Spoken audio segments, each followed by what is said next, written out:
Hey guys, today's video is sponsored by ReiBoot. If you've ever come across any issues with your iOS device, rather you're constantly stuck on an Apple logo, a reboot loop, black screen, just stuck, ReiBoot offers a standard repair which fixes up to 150 iOS issues with no data loss. If you have more serious problems, you have the deep repair, which allows you to restore your device back to factory working order, and you can enter and exit recovery mode with one single click. So check out ReiBoot. Links will be in the description down below. So today we're taking a closer look at iOS 15 and Developer Beta 5. The software has been out for several days now, and as per usual, I like to come back and share with you guys additional new features and changes that I come across after using the beta for a couple of days. Now, of course, you can also participate on my YouTube community poll, which right now has about 6,000 votes. This is going to be from my weekly follow-up where I take a deeper dive into the software and how everything is performing for everyone and things like that, the battery, the performance, any additional bugs or features that I may come across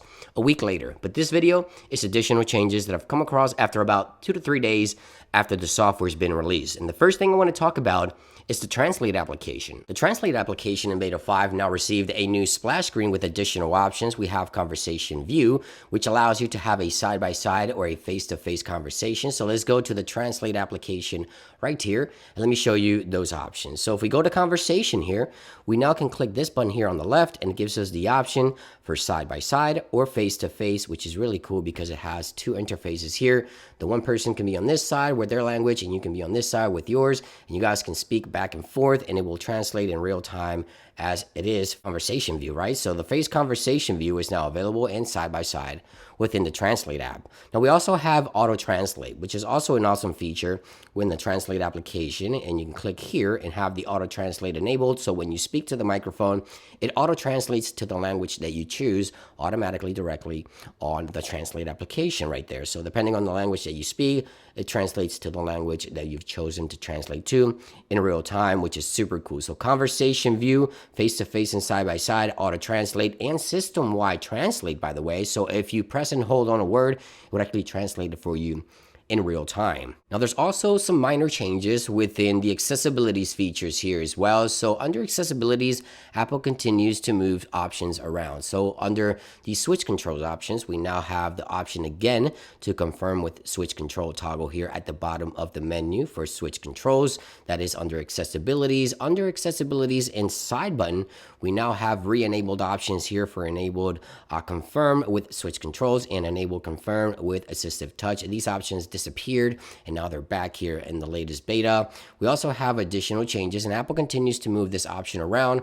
Request attention for Face ID is now back under accessibilities, Face ID and attention. Of course, this feature allows you to have Face ID recognized when you're actually looking at the camera itself. So yeah, minor changes within accessibilities and some options been moved around here. Some of the biggest changes coming to the Translate application, and one of the biggest changes in my opinion on the latest beta is an additional option for the slide to power off menu. So in case you didn't know, you can actually find your iOS device even after you power your device off.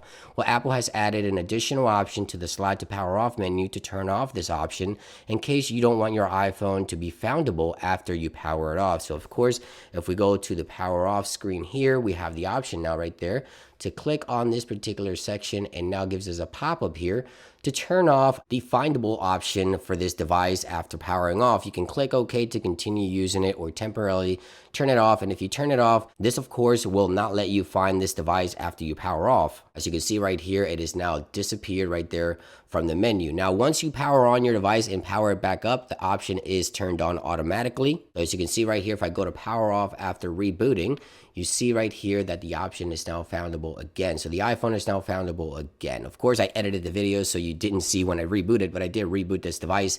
And as you can see right here, the option to find the iPhone automatically switches back on. So in case you want to turn that option off, so your iPhone is now foundable and no longer foundable after powering off, then you have to tap on this particular option here and manually turn it off. And there you guys have it. That about brings an end to this video. Thank you for watching today's follow-up video. As I mentioned, if you want to participate on my YouTube community poll where I take a deeper dive into the software, and I also talk about the comments here where you guys also express your thoughts. By the way, if you want to comment, make sure you leave your device type, which device you own, what's the issue or what's not the issue, what's improved or what's not improved. And if you keep your comments short, I'll most likely feature it on my next video. Thank you for watching this follow follow-up update on iOS 15 Developer Beta 5 additional new features and changes. Thank you for watching, and I'll see you on the next one. Peace.